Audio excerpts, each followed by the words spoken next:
নমস্কাৰ। কথনৰ এক বিশেষ অনুষ্ঠানলৈ আপোনালোকক আদৰণি জনাইছো।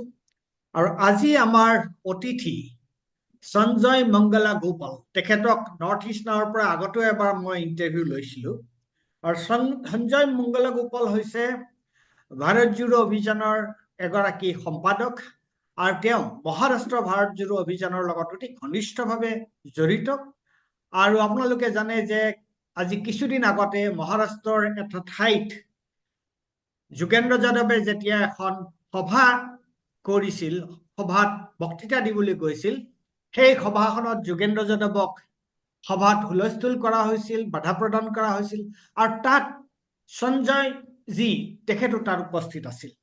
গতিকে আজি সঞ্জয় জিৰ লগত মই মহাৰাষ্ট্ৰৰ নিৰ্বাচনৰ বিষয়ে অলপ কথা পাতিব বিচাৰিছো, কাৰণ তেওঁ মহাৰাষ্ট্ৰৰ নিৰ্বাচনৰ লগতো অতি গভীৰভাৱে জড়িত হৈ আছে। संजय जी, आपको स्वागतम। I welcome you to our program. अभी आप महाराष्ट्र का जो अभी हाल चाल, ये पॉलिटिकल हाल चाल वो कैसे चल रहा है, पहले आप मुझे ये बताइए। अभी उसमें प्रमुख कौन कौन सा मतलब पॉलिटिकल कॉम्बिनेशन है?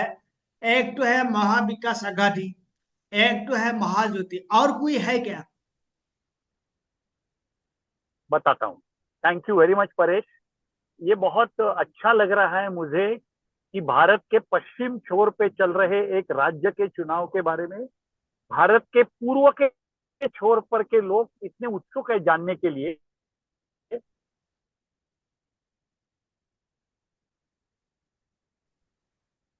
हाँ। और मीडिएटर बनने का वजह से तो मैं आसाम और महाराष्ट्र फिलहाल बहुत गर्म बन गया है। जैसे मैं बातें बताते जाऊंगा आपको ताज्जुब होगा कि ये हो रहा है महाराष्ट्र में, ये हो रहा है। पहली तो बात यह है कि महाराष्ट्र में बीजेपी और शिवसेना एक बाजू में और कांग्रेस और राष्ट्रवादी कांग्रेस एनसीपी ये दूसरे बाजू में, इस तरह का गणित कई सालों से था। लेकिन पिछले 2.5 साल के अंदर जब कांग्रेस एनसीपी और शिवसेना की सरकार महाविकास आघाड़ी की पिछले चुनाव के बाद सत्ता में आई थी महाराष्ट्र में, तो जो बीजेपी का तंत्र है वो ज्यादा देर किसी राज्य में विपक्ष में नहीं बैठ सकते हैं। तो उन्होंने 2.5 साल पहले आधा सरकार जब हुआ था, आधा पीरियड, तब उन्होंने शिवसेना को तोड़ा, उन्होंने एनसीपी कांग्रेस को शरद पवार पार्टी को तोड़ा, और उन दोनों टूटे हुए खेमे को लेकर बीजेपी ने महायुति सरकार का गठन किया और इन लोगों को चैलेंज दिया गया। एक मिनट, उन लोगों को संजय जी, उन लोगों को ले आया था हम लोग का आसाम में ले गया था। पता है आपको? आपका कामाख्या देवी का आशीर्वाद लेने के लिए वो लेने के लिए इधर ले आए थे। और आपका तो इस पाप में आपका राज्य भी थोड़ा पर शामिल है, लेकिन वो राज्य का सरकार शामिल है। असम की जनता इसमें नहीं है, वो हमारे साथ है। महाराष्ट्र की जनता के साथ हम जानते हैं। तो ये जो असम में लेके आए थे उन लोगों को गुवाहाटी में, उसके बाद उन्होंने जाके वो सरकार बनाया, वो उसको महायुति गठबंधन सरकार कहते हैं, हम उसको महायुति ठगबंधन सरकार कहते हैं। ये ठगे हुए लोगों का theft, they theft the power from Congress and form the illegal government. So it's a thug government. And Supreme Court, when this issue was challenged, they gave half verdict. They could not give full verdict because all court system, Godi media, everybody is under pressure of center. That's why उन्होंने वो ठीक से निकाल नहीं दिया सर्वोच्च न्यायालय ने। तो अब जो न्यायालय अदालत ने फैसला नहीं कर सकी, वो अब जनता की अदालत फैसला करने के लिए बहुत उत्सुक है। अब महाराष्ट्र की जनता की अदालत कल के चुनाव में यह फैसला कर देगी कि सही सरकार कांग्रेस, एनसीपी और शिवसेना का महाविकास आघाड़ी के सरकार कोई जनता का समर्थन है। लेकिन ये अभी इसलिए महाराष्ट्र में मुख्य 6 पार्टियां है, एक बाजू में कांग्रेस असली और एनसीपी असली शिवसेना उद्धव बाळासाहेब ठाकरे और कांग्रेस, तो 3 गट एक बाजू में है महाविकास आघाड़ी, और दूसरे बाजू में है बीजेपी, टूटी हुई नकली शिवसेना, टूटी हुई नकली एनसीपी, ये दूसरा गठबंधन है। इसके अलावा महाराष्ट्र के कुछ छोटे पार्टियों ने इकट्ठा आके थर्ड फ्रंट करके खड़ा किया है। फिर बाळा साहेब ठाकरे शिवसेना के जो भतीजे हैं राज ठाकरे, जिन्होंने नवनिर्माण सेना, महाराष्ट्र नवनिर्माण सेना किया है, उन्होंने भी कुछ अपने कैंडिडेट खड़े किए हैं। मायावती की बहुजन समाजवादी पार्टी को ज्यादा बेस नहीं है महाराष्ट्र में, उनके भी कुछ कैंडिडेट खड़े हैं। तो लेकिन मुख्य जो लड़ाई है वो महाविकास आघाड़ी और Mahayuti, Congress led alliance and BJP led alliance, इसमें है। और असली शिवसेना कौन सी और असली एनसीपी कौन सी, इसका फैसला कल के चुनाव में जनता करने वाली है।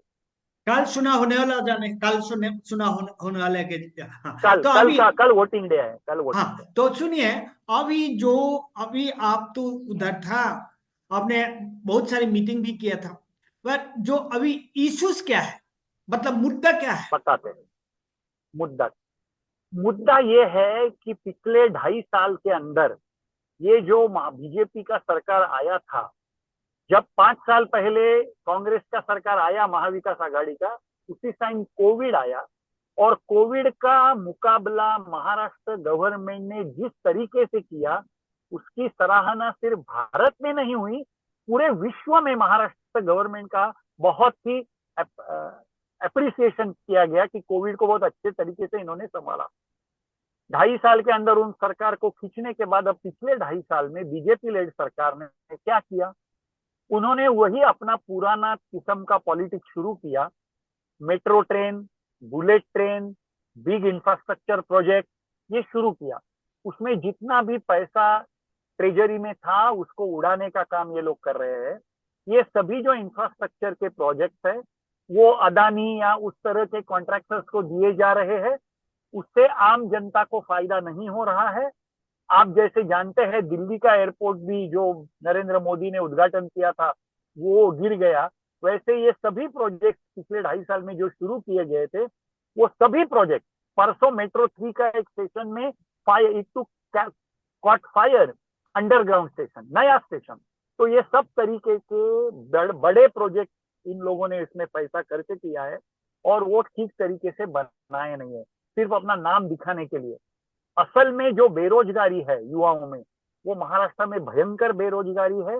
अगर कहीं पर 5,000 सीट का एडवर्टाइज आता है तो 5 लाख लोग एप्लीकेशन करते हैं।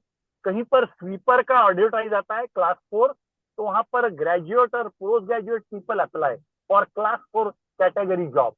अभी एयरपोर्ट के लोडर का एडवर्टाइज आया था, 5,000 सीट थी, कुछ 5 लाख लोगों ने अप्लाई किया था। तो इस तरह से बेरोजगारी बहुत बढ़ गई है।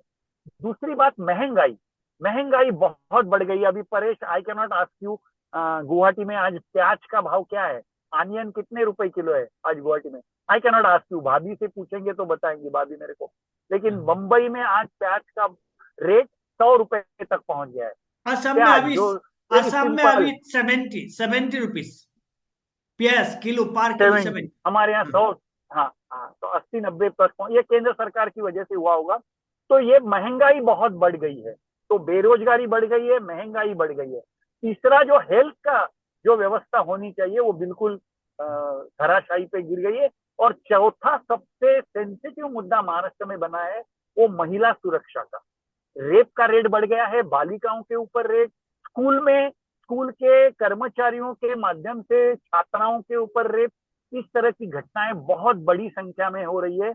गायब महिला जो मिल नहीं रही है, लापता महिला, उनकी संख्या महाराष्ट्र में काफी बढ़ गई है। तो महिला सुरक्षा में भी यह सरकार बहुत नाकामयाब साबित हुआ है। तो इन सब अपने कुकर्मों को ढांकने के लिए महायुति सरकार ने क्या किया, आप जानते हैं आसाम में भी ये टर्म इस्तेमाल होती होगी, डबल इंजन सरकार। हाँ हाँ, तो अभी हमारे यहाँ डबल तो ये इंजन, जब बीजेपी, अभी मणिपुर में डबल इंजन सरकार चल रहा है, देख रहे हैं क्या हो रहा है? बराबर बराबर। तो ये महाराष्ट्र में ये जो डबल इंजन सरकार है, इस डबल इंजन सरकार ने क्या किया, पहली बात ये की कि जो हरियाणा और झारखंड के साथ हमारा चुनाव होना चाहिए था महाराष्ट्र का, महाराष्ट्र की assembly is getting over from next week, so they should have conducted election, assembly election much in advance along with Haryana and Jammu and Kashmir. But because the situation in Maharashtra was not so good for BJP, they postponed the election by 2 months. They did not organize. So this was the first. उन्होंने साजिश रचा केंद्र के तैयारी माध्यम से election commission के ऊपर दबाव डाल के उन्होंने इलेक्शन को आगे ढकेला। फिर इलेक्शन आगे ढकेलने के बाद जो टैक्स का पैसा था उन्होंने एक के बाद एक इतनी योजनाएं जाहिर की है और लाडली बहना नाम का एक स्कीम किया है जो गरीब औरत है हर एक को हर महीना 1500 रुपए बैंक में मिलेंगे। अब ये पैसा कहाँ से आया? और वो बहना कह रही है कि एक बाजू में आप हर महीना 1500 दिए, दूसरे बाजू में गैस का सिलेंडर, सब्जी, दाल सबका भाव बढ़ा दिया तो 1500 कहाँ हमको पूरा पड़ने वाला है। इस तरह के कई सारे स्कीम्स महाराष्ट्र ने बनाए। इनफैक्ट अगर हरियाणा के साथ महाराष्ट्र का चुनाव होता था तो उसी दिन कोड ऑफ कंडक्ट लग जाता था। तब से महाराष्ट्र में चुनाव जाहिर होने के 2 महीने में हर दिन 100 से ज्यादा government orders were issued by this government. This was the rate of announcing the scheme. ये सब स्कीम्स अनाउंस किए, उसके लिए पैसा है कि नहीं देखा नहीं, कहीं मराठा के लिए, कहीं But that ओबीसी is के लिए, actually, कहीं if I can say, that is in a way that is rigging the election. That is the rigging the Exactly. election process. rigging the and this was the election is being rigged by the promotion of central government and with the under the nose of election commission. Election commission के सामने ये election का rigging हो रहा है और election commission कुछ नहीं कह रहा है। आपने शायद पढ़ा होगा, योगेंद्र यादव ने हमारे आर्टिकल लिखा था 1 महीना पहले कि ये मॉडल कोड ऑफ कंडक्ट को अब जला दीजिए, उसका कोई अर्थ नहीं है। Model code of conduct has no meaning, ये रिटन एन आर्टिकल। तो वही महाराष्ट्र में हुआ है। तो इसकी वजह से अब इन तरह की ये जो इतने घबरा गए हैं कि मैं 2 घटनाएं खास करके आसाम के लोगों को बताना चाहता हूं। भारतीय जनता पार्टी के central general secretary Vinod Tawde yesterday was caught with 5 crores of cash in one of the assembly segment of Maharashtra yesterday. When already that code of conduct क्या है वो चुनाव प्रचार बंद हो गया है, होता है ना, आज के दिन नहीं हो, कल शाम को 5 बजे से। उसके बाद पैसे की थैलियां लेके बीजेपी के लीडर महाराष्ट्र भर जा रहे हैं और उनको कल पकड़ा गया। परसों शिवसेना के शिंदे जो है उनके गुट के एक लीडर को ऐसे ही 50 लाख रुपए के साथ पकड़ा गया। तो अब वो पैसा बांट रहे हैं। उनका धर्म का कार्ड नहीं चल रहा है, उनका जाति का कार्ड नहीं चल रहा है, उनका लाडली बहना का बात नहीं चल रहा है। तो अब वो पैसे पाए हैं एक बाजू में और दूसरे बाजू में वो दंगा फसाद कर रहे हैं, धमका रहे हैं कैंडिडेट को, उकसा रहे हैं। कल जो पूर्व होम मिनिस्टर थे महाराष्ट्र के leader Anil Deshmukh, he was attacked in Nagpur and you must have seen the pictures today in the paper. उनको अस्पताल में लेके, तो चुनाव इस तरह से इतना हिंसा महाराष्ट्र में चुनाव के दिनों में हमने आज तक कभी नहीं देखी थी। तो बीजेपी सत्ता के लिए कितनी नीचे के स्तर पर उतर सकती है वो उसका घिनौना स्वरूप उन्होंने दिखा दिया है। क्योंकि परेश आप जानते हैं ये चुनाव बहुत ही निर्णायक चुनाव है। बीजेपी हारती है, which is going to happen, तो अगले 1 साल तक बीजेपी का पूरा जो देश भर का तमाशा है उसमें अटैक होने, उसको ब्रेक लगने वाला है। उसके बाद दिल्ली इलेक्शन है, फिर बिहार का इलेक्शन है, तो एकदम बहुत ही मार्जिनल जो विन उन्होंने पाई है उसका जो डंका वो बजा रहे हैं, वो सब फुगा कल के चुनाव में फूटने वाला है। इसलिए वो महाराष्ट्र के पीछे लगे हुए हैं और इस तरह से वो इस तरह की हालात आज राज्य में है। ओके, तो फिर अभी फिलहाल मतलब यही है माहौल, और एडिशनली आपको कोई जानकारी आपको देना है तो बताता हूँ। भारत जोड़ो अभियान में महाराष्ट्र में कुल 288 assembly seats are there. Bharat Jodo Abhiyan, as you know, they do not go and work in all the constituencies. They do the work where the constituencies, where Bharat Jodo Abhiyan has a strength in that constituency. And secondly, Bharat Jodo Abhiyan's intervention can be helpful. So we are 40 constituencies. And the impact of Bharat Jodo Abhiyan was so good that after Lok Sabha election, all parties, Congress, NCP, BJP and Shiv Sena had acknowledged the role of Bharat Jodo Abhiyan. But now BJP has acknowledged. BJP, but Devendra Fadnavis, the chief minister candidate, then Narendra Modi himself and Amit Shah are saying that Bharat Jodo Abhiyan is full of extremist people. They are urban Naxal, etc., etc. And they said in Lok Sabha, these people have helped Congress. So now we have organized RSS to work for us to counter Bharat Jodo. So that means they have acknowledged the strength of Bharat Jodo Abhiyan in Maharashtra, and they have threatened us also. If by chance, by their hook or crook, by their gimmicks, if they come in power, then Paresh, next week, you may not be able to have interview with me. I could be behind bar and you can come and meet me there, because you know how they misuse UAP and other laws to threaten the people who work for constitution. Second thing, the issue of 400 par and constitution, which was live during Lok Sabha election, parliament election, in Maharashtra election, that is also very live. There is a fight between Maratha and OBC on reservation. There is a Supreme Court judgment about the classification of scheduled caste. So all these issues are creating trouble to BJP. So that's why they said Rahul Gandhi is reading red constitution book. They are worried about red and blue. They are worried about red and blue philosophy of constitution. Red is Samta, Kamgar, Shramik, or blue is Samajik Nyay, Dalit. So ये red and blue BJP never can swallow. That's why they are doing this. It shows that BJP is going to definitely lose the election. And next week, please join us for celebration of the winning of Mahavikas Aghadi and formation of the people's government in Maharashtra. I have seen that you people played a very important role from Bharat Jodo Abhiyan. You were organizing meetings. And in fact, we do not claim during Lok Sabha, out of 48 seats, we worked in 27 seats, and out of 27 seats, 17 seats Mahavikas Aghadi won out of total. And we don't say it as because of me, because of Bharat Jodo Abhiyan. We are very small, marginal people, but yes, it must have helped. Civil society voice makes difference in the minds of the people, that is sure. So that we are doing, and we are happy, we are proud that we are working for the country's constitution, to save the constitution, to save the democracy. Because unless the democracy is saved in this country, जब तक लोकतंत्र नहीं बचेगा तो आम जनता के सवाल हल नहीं हो सकते हैं.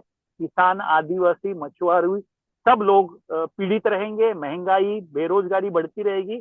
इसलिए लोकतंत्र जरूरी है और उसको बचाने में हम हमारा छोटा सा योगदान दे रहे हैं. भारत जोड़ो अभियान जिंदाबाद.